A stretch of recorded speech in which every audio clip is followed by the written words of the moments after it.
All right, let's bring in now Sky News host Caleb Bond to have a look at this and a whip around the other top stories today. Caleb, the Prime Minister briefly back in the country this week. He's going to head off for his, I think, 20th overseas trip Good for some, isn't it? in about a year and a half. But he was asked about his handling of Israel by Peter Dutton in Question Time today. Indeed. Dutton opened Question Time by asking the Prime Minister whether the comments made by Penny Wong on Insiders yesterday were the position of the government, her essentially inferring that war crimes have been committed by Israel and that there should be a ceasefire.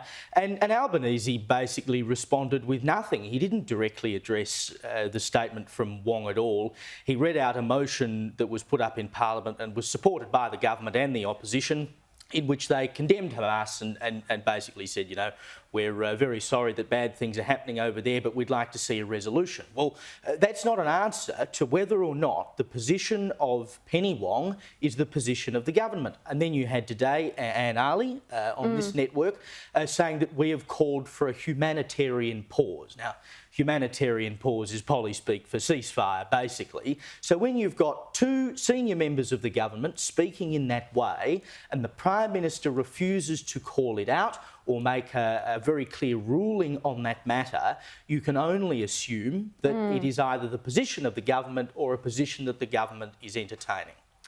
Now, let's have a look at some other topics today. We're seeing in the Sydney Morning Herald a Resolve poll, showing that voters are turning away from the Albanese government because of the cost of living crisis. Now we've had 13 interest rate rises. What does the poll show and how bad is it getting for the government on this front? Well, the primary vote for the government is down, which is no great surprise, but cost of living is now rating as the number one issue. I mean, I've been saying it for a long time. It's cost of living and cost of living. 52% of people in this Resolve poll said that it was far and away the most pressing issue they have. So you now have a majority of people who are struggling and can't get anywhere, and yet the government keeps saying, well, cost of living is the number one issue to us as well. Well, has anyone seen a reduction in their cost of living? I mean, they've fiddled around the edges with things like increases in welfare, but for the average person who's dealing with, in real terms, their wages going down, their interest rates going up, the cost of everything else going up, the cost of fuel going up, the cost of power going up, they've seen no relief at all. So it's no surprise to see that with the voice out of the way, the rubber is starting to hit the road and the government will actually have to get down to brass tacks and talk about issues that people care about. And that's been borne out in these numbers. Now, what about this story? I mean, people can't even afford to feed their families, and yet we're seeing the Deputy Prime Minister. He went overseas. People can't afford overseas travel. But Sam Maiden in news.com.au, she had an exclusive story on the weekend. She revealed that Richard Marles, the Deputy Prime Minister, had charged taxpayers $115 for one breakfast. Caleb, buy the breakfast yourself.